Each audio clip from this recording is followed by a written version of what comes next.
नमस्कार बच्चों, आज हम पढ़ने वाले कक्षा 10वीं का सामाजिक विज्ञान एमपी बोर्ड मध्य प्रदेश राज्य का एमपी बोर्ड माध्यमिक शिक्षा मंडल भोपाल की तैयारी करेंगे। हम सत्र 2021-2022 की परीक्षा की हम तैयारी करेंगे।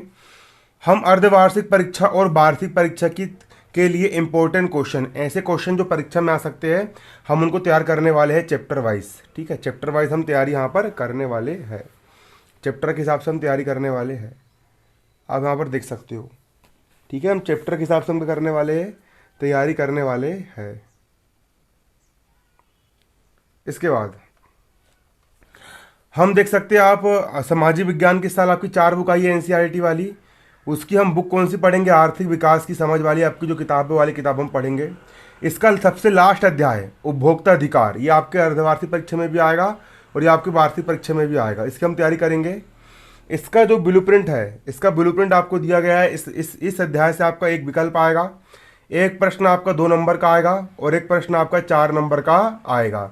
एक प्रश्न 4 नंबर का आएगा, एक प्रश्न 2 नंबर का आएगा और एक यहाँ से विकल्प आएगा। इसकी हम पूरी तैयारी करेंगे। हमारा पहला प्रश्न दोस्तों, उपभोक्ता शोषण से क्या आशय है? सबसे पहले आपको ये समझना पड़ेगा उपभोक्ता किसे कहते हैं। उपभोक्ता का मतलब होता है सामान को खरीदने वाला। जैसे कि आप उपभोक्ता है, ठीक है। अगर आप किसी दुकान से जाकर के अगर आप बिस्कुट खरीद रहे हैं, किसी दुकान से आकर आप कुरकुरे खरीद रहे हैं, किसी दुकान से आप कापी पेन खरीद रहे हैं, जो खरीदने वाले जो ग्राहक होते हैं उसी ग्राहक को उपभोक्ता कहते हैं। जो ग्राहक होता है, जो खरीदने वाला होता है, कोई भी माल खरीदने वाला होता है, खरीदने वाले को हम उपभोक्ता कहते हैं, ग्राहक कहते हैं। उसका शोषण करने से क्या आशय होता है? तो देखिए, उपभोक्ता शोषण से आशा है कि शोषण करना मतलब उसको लूटना। शोषण का मतलब होता है लूटना, उपभोक्ता को लूटना, उपभोक्ता का शोषण करना। उसका आशा ये होता है, देखो, कम वजन तोलना। आप दुकान से सब्जी खरीदने के लिए गए और सामने वाला दुकानदार उसने आपको कम वजन तोल के दिया, तो उसने आपको शोषण कर लिया। अधिक कीमत वसूलना। आपसे किसी सामान की कीमत, मान चलो कोई वस्तु अगर 10 रुपये की है और आपको वो 15 रुपये में बेच दिया, उसने आपसे अधिक कीमत वसूल लिया, तो एक प्रकार से आपका शोषण हो गया, उपभोक्ता का शोषण हो गया। मिलावटी एवं दोषपूर्ण वस्तु बेचना, मिलावट करना और उसमें कुछ भी दोषपूर्ण वस्तु बेचना। भ्रमित विज्ञापन देकर उपभोक्ताओं को गुमराह करना। भ्रमित विज्ञापन देना मतलब विज्ञापन जो एडवर्टाइजमेंट आता है उसमें कुछ भी बताओ कि फेयर एंड हैंडसम क्रीम लगाने से गोरे हो जाएंगे, काला सांड भी गोला बन जाएगा, लेकिन असल में कोई गोरा होता कि नहीं होता है। इस प्रकार के भ्रमित विज्ञापन देकर के उपभोक्ताओं को गुमराह करना। ये सारे काम किस में आते हैं? उपभोक्ता के शोषण में आते हैं। ये आईएमपी क्वेश्चन पेपर में आ सकता है, इसको आप याद कर लीजिए। उपभोक्ता शोषण का मतलब क्या होता है? उपभोक्ता शोषण से आशय होता है उपभोक्ताओं को कम वजन तोल के देना, अधिक कीमत वसूल लेना, मिलावटी एवं दोषपूर्ण वस्तुएं बेचना, भ्रमित विज्ञापन देकर उपभोक्ताओं को गुमराह करना। ये सब आता है उपभोक्ता शोषण के अंतर्गत। अब देखिए यहाँ पर उपभोक्ता शोषण के 2 प्रकार बताइए। तो उपभोक्ता शोषण के 2 प्रकार थे, कौन कौन से? पहला, ऊंची कीमतें। प्राय दुकानदार निर्धारित फुटकर कीमत से अधिक मनमानी कीमत ले लेते हैं। कई बार क्या होता है, दुकानदार क्या करता है, कोई सामान अगर 100 रुपये का उसको उन्होंने 105 में बेच दिया, मतलब जितनी सी कीमत होती है वस्तु की उससे अधिक कीमत पर बेच देता है। तो एक प्रकार का ये वो अपराध करते हैं, क्योंकि वो उपभोक्ता का शोषण कर लेते हैं। दूसरा होता है मिलावट एवं अशुद्धता। मिलावट का आशय है वस्तु में कुछ ऐसी सस्ती वस्तु को मिला देना, इससे कई बार उपभोक्ता के स्वास्थ्य को हानि होती है। आप गए, मान चलो क्या खाने के लिए, आप गए शक्कर लेने के लिए और शक्कर में ये क्या मिला दिए? कंकड़ पत्थर मिला दिए। गेहूं में क्या मिला दी? कंकड़ पत्थर मिला दिए। तो इससे क्या होता है कि सस्ती वस्तु मिला दी जाती है। जैसे कि हम घी खरीदने के लिए जाते हैं तो घी में क्या होता है, वनस्पति घी मिला देते हैं, और वनस्पति घी खाने के कारण हार्ट की कई सारी बीमारियां हमको उत्पन्न हो जाती है। तो उसको बोलते हैं मिलावट करना। दूध में पानी मिलाना, ये सब मिलावट वाले जो काम होते हैं, इससे क्या होता है, उपभोक्ताओं को क्या होता है, स्वास्थ्य को क्या होती है, उपभोक्ताओं के स्वास्थ्य को हानि होती है। अब देखिए, आपका अगला प्रश्न यहां पर क्या है? अगला प्रश्न यहां पर आपका, सिनेमा की टिकट। सिनेमा की टिकट, जो सिनेमा मतलब कि जो थिएटर होता है, हम जब मूवी देखने के लिए आते हैं तो सिनेमा की टिकट को उसकी निर्धारित कीमत से अधिक कीमत पर बेचना क्या कहलाता है? कई बार क्या होता है कि जो सिनेमा की जो टिकट होती है, कोई नई मूवी लॉन्च होने वाली है और उसके लिए सीट कितनी रहती, कम रहती है, तो कई लोग क्या करते हैं, पहले से कम कीमत पर खरीद लेते हैं और उसको फिर कल को फिर ज़्यादा रेट पर उसको बेच देते हैं। तो टिकट की कालाबाजारी द्वारा उपभोक्ता का शोषण, इसको बोलते टिकट की कालाबाजारी करना। मतलब कि देखो, एक इंसान जाएगा और सिनेमा कम से कम 100 टिकट खरीद लेगा और जैसे टिकट कम पड़ेगी तो उसको फिर महंगे दाम पर वो बेच देता है ना। तो उसको हम बोलेंगे टिकट की कालाबाजारी करना। टिकट की कालाबाजारी करके उपभोक्ताओं का शोषण करना। अगला आपका प्रश्न आप देख सकते हो क्या है? वस्तु के संबंध में सीमित जानकारी प्राप्त होने का क्या परिणाम होता है? अगर किसी आदमी को अगर वस्तु के संबंध में थोड़ी बहुत जानकारी प्राप्त है, आप चले गए मोबाइल लेने के लिए, लेकिन आपको मोबाइल की जानकारी प्राप्त नहीं है, तो दुकानदार आपको क्या करेगा? लूट लेगा। 10,000 का मोबाइल आपको 15,000 में बेच देगा वो, है ना। तो सीमित जानकारी प्राप्त होने का परिणाम होता है। अगर आपको सीमित मतलब बहुत कम जानकारी प्राप्त है वस्तु के बारे में, वस्तु के संबंध में अगर आपको बहुत कम जानकारी प्राप्त है, आपको बहुत सीमित जानकारी प्राप्त है, तो उसका क्या परिणाम होता है? देखो, वैश्वीकरण के इस युग में, आजकल का जो युग है वैश्वीकरण का युग है। वैश्वीकरण का मतलब होता है पूरी दुनिया का बाजार है। आप अमेरिका का माल फ्लिपकार्ट के जरिए आप अपने गांव बुला सकते हो। भारत का माल अमेरिका बिक सकता है। ये दुनिया का बाजार है। ऐसा नहीं कि पुराने ज़माने जैसे कि एक गांव में बन रहा है, गांव बिक रहा है, ऐसा नहीं। आज अमेरिका में कोई सामान बनता है तो वो इंडिया में बिकता है, चाइना का सामान यहाँ बिकता है, यहाँ का सामान चाइना में बिकता है। इस प्रकार से वैश्वीकरण का युग है ना। वैश्वीकरण के इस युग में बाजार अनेक प्रकार के उत्पादों से भरा हुआ है। बाजार में क्या है? कई प्रकार के उत्पाद है, कई प्रकार के प्रोडक्ट होते हैं। कहीं जमाने भर की क्रीम होगी, तेल होगी, लिपस्टिक होगा, पाउडर होगा, जमाने भर का, है ना। जो उत्पादक किसको बोलेंगे? जो वस्तु को उगाते हैं उसको हम बोलेंगे उत्पादक। जैसे कि जियो की सिम कौन बना रहा है? जियो की सिम बना रहा है मुकेश अंबानी, तो मुकेश अंबानी हो गया उत्पादक। उत्पादन करने हेतु स्वतंत्र है, जो इंसान चाहे जिस चीज़ को बना सकता है। गुणवत्ता एवं मूल्य निर्धारण के कोई निश्चित समय नहीं है। वस्तु की क्वालिटी आपको अच्छी भी मिल सकती है और बेकार भी मिल सकती है, और उसका रेट भी आपको कम ज़्यादा हो सकता है। वस्तु के अनेक पहलुओं, जैसे वस्तु का मूल्य, कोई वस्तु का मूल्य मतलब कोई वस्तु की कीमत। गुण मतलब उस वस्तु का गुण क्या है, उसकी संरचना, उस वस्तु के प्रयोग और शर्तें। क्रय करने के नियम, उसको खरीदने के नियम क्या होते हैं, ये सब की पूर्ण जानकारी का अगर आपको अभाव होता है, अगर आपको वस्तु का मूल्य नहीं पता, वस्तु की क्वालिटी नहीं पता, वस्तु की संरचना नहीं पता, है ना, तो उपभोक्ता गलत चुनाव करके अपना आर्थिक नुकसान मतलब अपने पैसों का नुकसान कर लेता है। अगर किसी को कपड़े के बारे में समझ नहीं है, कपड़े क्वालिटी क्या होती है, वो दुकान में जाएगा कपड़े खरीदने के लिए, और दुकानदार उसको चूना लगा देगा, उसको चूतिया बना देगा, उसको बेवकूफ़ बना देगा दुकानदार। ठीक है, ये होता है। तो वस्तु के संबंध में सीमित जानकारी प्राप्त होने के क्या परिणाम होते हैं? तो भैया वैश्वीकरण के इस युग में बाजार अनेक प्रकार के उत्पादों से भरा हुआ है। बाजार में कई प्रकार के आपको क्या मिल जाते हैं? प्रोडक्ट आपको मिल जाते हैं। जो जितने भी उत्पादक होते हैं कई प्रकार की वस्तु बनाने हेतु क्या होते हैं? स्वतंत्र होते हैं। गुणवत्ता एवं मूल्य निर्धारण के कोई निश्चित समय नहीं होता है। वस्तु के अनेक पहलू जैसे मूल्य, गुण, संरचना, प्रयोग और शर्तें, क्रय करने के नियम आदि की उपयुक्त एवं पूर्ण जानकारी का अभाव होता है। अतः उपभोक्ता क्या कर लेता है? गलत चुनाव करके अपना आर्थिक नुकसान कर बैठते हैं। इसलिए अगर आप कोई भी वस्तु बाजार से खरीदने के लिए जाए तो पहले उसके बारे में पूरी जानकारी प्राप्त कर ले कि वस्तु का मूल्य कितना है, कितने के रेट में मिलेगी, उसकी क्वालिटी क्या है, वो किस प्रकार से बनी है, उसका उपयोग कैसे करते हैं, उसको खरीदने कौन कौन से नियम होते हैं, ये पूरी जानकारी प्राप्त करो तब आप खरीदने के लिए जाओ, तभी आपको एक प्रकार से फायदा होगा। धन्यवाद, है ना। अब यहाँ पर देखिए अगला क्वेश्चन क्या है।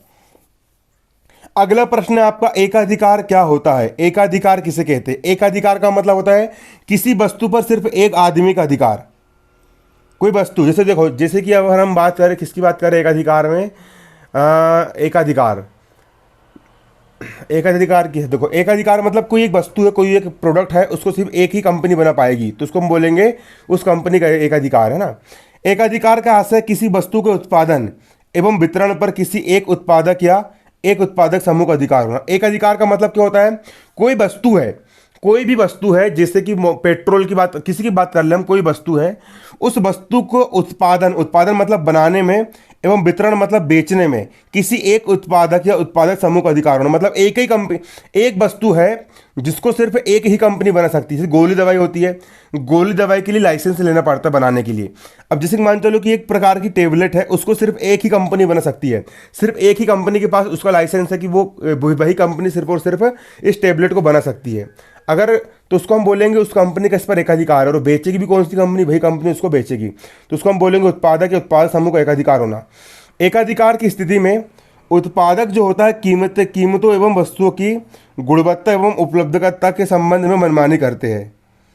अब अगर एकाधिकार मिल जाए, कोई कंपनी को एकाधिकार मिल गया कि भैया ये वस्तु है, उसको सिर्फ एक ही कंपनी बनाएगी, ठीक है। अगर किसी वस्तु को मिल जाए कि भैया बिस्कुट जो है सिर्फ पार्ले जी बनाएगी, पार्ले जी की कंपनी के अलावा कोई दूसरा नहीं बनाएगा, अगर एक ही कंपनी अगर किसी वस्तु को बनाएगी तो फिर वो उसकी मनमानी कीमत रख लेगी। अरे मैं वस्तु बना रही हूँ, है ना, कंपनी उसकी फिर मनमानी कीमत रख सकती है। तो उत्पादक कीमत एवं वस्तु की गुणवत्ता एवं उपलब्धता के संबंध में मनमानी करते हैं। और वहीं अगर किसी एक वस्तु को अगर बहुत सारी कंपनी बनाती है तो कंपटीशन रहेगा, तो हर कंपनी अच्छा से अच्छा माल बनाने का प्रयास करेगी।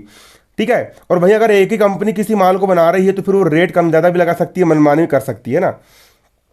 फलतः वे उपभोक्ताओं का शोषण करने में सफल हो जाते हैं, क्योंकि भैया उपभोक्ता अब भैया कोई बना ही नहीं रहा सामान, अब एक ही दुकान में मिल रहा सामान, तो मजबूरी बन जाती है कि यार अब कुछ खरीदना ही पड़ेगा, तो वो 100 की चीज़ फिर 200 में खरीद लेते हैं ना, क्योंकि कोई दूसरा बनाने वाला है क्या, नहीं है। ठीक है, तो इसको बोलते हैं एकाधिकार। एकाधिकार की स्थिति में क्या होता है, उपभोक्ताओं को शोषण हो जाता है। अब अगला है क्वेश्चन, आप देख सकते हो, काला बाजारी किसे कहते हैं, काला बाजारी किसे कहा जाता है, काला बाजारी किसे कहते हैं, काला बाजारी। काला बाजारी का मतलब जो होता है, आप देख सकते हो काला बाजारी का मतलब क्या होता है। सबसे पहले मैं आपको समझाता हूं कि महंगाई कैसे बढ़ती है और महंगाई कम कैसे होती है, फिर आपको काला बाजारी समझ में आएगा। अगर मान चलो, अगर कोई वस्तु, जैसे टमाटर की बात करें, अगर टमाटर ढेर सारे हो गए, ढेर सारे टमाटर हो गए, ढेर सारे क्या हो गए आपके, टमाटर हो गए। अगर टमाटर कैसे हो गए, बहुत ज़्यादा हो गए। अगर टमाटर बहुत ज़्यादा हो गए, टमाटर होगा कितने, टमाटर हो गए आपके पास 10,000 किलो, टमाटर होगा आपके पास 10,000 किलो, और खाने वाले कितने, मात्र 5 है, 5 लोग खरीदने वाले हैं। अब टमाटर बहुत ज़्यादा हो गए और खाने वाले कितने, मात्र 5 लोग हैं, तो वस्तु ज़्यादा हो गई, वस्तु ज़्यादा हो गई और खरीदने वाले कम हो गए, है ना। तो ये इसका दाम गिर जाएगा, टमाटर का रेट गिर जाएगा। टमाटर 2 रुपये किलो में बिकेगा, फिर कितने रुपये किलो में, 2 रुपये किलो में। अगर किसी वस्तु का उत्पादन अधिक हो जाता है और मार्केट में उसको कोई खरीदने वाला नहीं होता है, तो दुकानदार बोलेगा अरे मैं टमाटर नहीं बिक रहा है, अरे 2 में नहीं यार, तू 1 रुपये में ले जा, तू 1 रुपये में तू फ्री में लेकर के चल जा। ठीक है, तो वस्तु के अगर मान चलो अगर बहुत अधिक मात्रा में उत्पादन हो जाता है तो उसके रेट क्या हो जाते हैं, उसके रेट हो जाते हैं कम। और वहीं अगर देखा जाए, अगर मान चलो 500 लोग हैं, कितने लोग हैं, 500 लोग हैं, और टमाटर मात्र 10 किलो है, टमाटर कितने वाले हैं, 10 किलो है।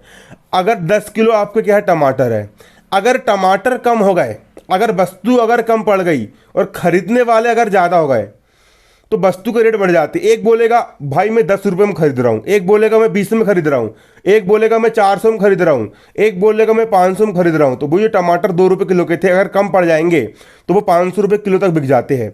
ठीक है, तो ये बाजार का नियम होता है, इसको बोलते हैं मांग और पूर्ति का नियम। इसको हम क्या कहते हैं, इसको हम कहते हैं मांग और पूर्ति का नियम।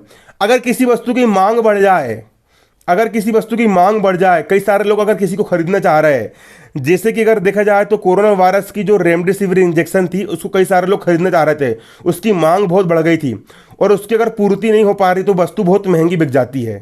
क्या बिक जाती है, महंगी बिक जाती है ना। और भाई अगर मान चलो कि कोई खरीदना नहीं चाह रहा है और अगर ढेर भर की वस्तु हो गई तो फिर कोई खरीदता नहीं है। जैसे कि मान चलो अभी आलू का सीजन चल रहा है ना, आलू का सीजन चल रहा है, अगर ढेर भर के आलू अगर निकलने लग जाए, अगर दुनिया में अगर देश में अगर ढेर भर के आलू हो जाए, बहुत सारे अगर आलू हो जाए, अगर बहुत सारे आलू हो जाए और खरीदने वाले अगर कम हो जाए तो आलू का रेट गिर जाएगा, आलू आपको 5 रुपये किलो में आपका बिकेगा। और भाई अगर आलू अगर कम पड़ जाए, आलू अगर मार्केट में कम पड़ जाए और खरीदने वाले ज़्यादा हो जाए तो आलू के रेट बढ़ जाएंगे। ठीक है, तो काला बाजारी का मतलब जो होता है कि जब कोई वस्तु, मान चलो जैसे आलू है, कोई वस्तु जैसे कि हो गया आपका आलू, आलू बहुत सारा उग गया, आलू क्या उग गया, बहुत सारा आलू उग गया। अब जब बहुत सारा आलू उग जाता है तो बड़े बड़े कंपनी वाले क्या करते हैं, इस आलू को सस्ते दाम पर खरीद लेते हैं, क्योंकि ढेर सारा आलू है, आलू के रेट कम रहते हैं, आलू के रेट रहेंगे कितने, 2 रुपये किलो के हिसाब से रहेंगे। तो कंपनी वाले क्या करेंगे, इसको खरीद लेंगे, ढेर भर का आलू वो क्या करेंगे, खरीद लेंगे और खरीद करके वो इसको स्टॉक करके रख लेंगे, इसको रोक करके वो रख लेंगे। और जैसे ही फिर मार्केट में जब आलू की कमी पड़ जाती है, और जब मार्केट में आलू की कमी पड़ गई और जैसी मार्केट में आलू कमी पड़ जाती है तो फिर आलू के रेट बढ़ जाते हैं, क्योंकि हर इंसान आलू खरीदना चाहता है और आलू कहीं मिलते हैं कि नहीं मिलते हैं।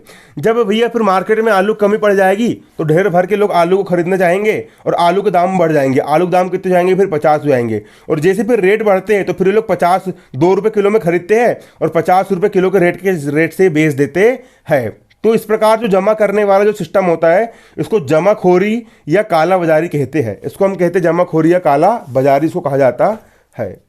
आप देख सकते हो प्रश्न यहां पर आपको क्या कह रहा है, प्रश्न कह रहा है काला बाजारी किसे कहते हैं, जब उत्पादक का मतलब है तो वस्तु को उगाने वाला एवं व्यापारी आवश्यक वस्तु की जमाखोरी कर लेते हैं, उसको इकट्ठा करके रख लेते हैं, तो इन वस्तु का मूल्य बाजार में बढ़ जाता है, क्योंकि बाजार में उसकी कमी हो जाती है। पूरा माल ये लोग स्टॉक करके रख ले रहे हैं, पूरा गोदाम में लिया करके भर ले रहे हैं, है ना। जैसे कोरोना वायरस में क्या हुआ था, जब कोरोना वायरस लगा था, जब लॉकडाउन लगा था तो पूरा का पूरा जो माल था वो कम, जो जितना भी तेल था, तेल कहाँ पर बड़े बड़े गोदाम में स्टॉक हो गया था, तो जब तेल की मार्केट में कमी पड़ गई थी तो तेल बहुत महंगा हो गया था। जो तेल 80 रुपये का था वही तेल 180 रुपये में बिका था। तो इस प्रकार जब जमाखोरी हो जाती है और वस्तु की कमी पड़ जाती है बाजार में, तो वस्तु के रेट क्या हो जाते हैं, बढ़ जाते हैं। विवशतापूर्ण उपभोक्ताओं को इन्हीं ऊंचे मूल्यों पर वस्तु को खरीदना पड़ता है। अब भैया आपके पास अब खाने के लिए चावल नहीं है और पूरे मार्केट में अगर चावल की कमी पड़ गई, किसी इंसान ने चावल को पूरा जमा करके रख लिया, ठीक है, अब ये चावल अगर दुकान में कम पड़ गया तो वो चावल अगर अब आपको 1,000 रुपये किलो में भी देगा तो आपकी मजबूरी आपको खरीदना पड़ेगा, है ना कि नहीं। तो व्यवस्थापूर्ण उपभोक्ताओं को उन्हीं ऊंचे मूल्य पर खरीदना पड़ता है। और यदि सरकार इन वस्तुओं की राशनिंग कर देती है, राशनिंग का मतलब क्या होता है, सरकार इन वस्तु की राशनिंग कर देती है। राशनिंग का मतलब होता है सरकार अगर इसको राशन के माध्यम से देती है कि सरकार आपको फ्री में देगी, जैसे वैक्सीन सरकार ने फ्री में लगाई, राशनिंग कर देती है, तो यही वस्तु काले बाजार में बिकने के लिए आ जाती है। अब सरकार अगर फ्री में आलू बांटना चालू कर देगी तो फिर यार लोग सस्ते में आलू खरीदेंगे और फिर उसको महंगे में बेचना चालू कर देंगे, तो ये फिर काले बाजार में बिकने के लिए आ जाती है। इसे काला बाजारी कहते हैं, इसको ही हम क्या कहते हैं, काला बाजारी कहते हैं। तो धन्यवाद दोस्तों, आज के लिए इतना ही। इस चैप्टर का पहला वीडियो था। ये वीडियो अगर आपको पसंद आया होगा और इस वीडियो पर जैसे आपके 1000 व्यूज़ आते हैं आप इसको अधिक से अधिक शेयर करें, तो फिर इसका मैं अगला वीडियो आपके लिए लेकर के आऊँगा। ये हो गया, आपको हमने यहाँ पर 6 क्वेश्चन यहाँ पर पढ़ लिए। धन्यवाद, जय हिंद, जय भारत।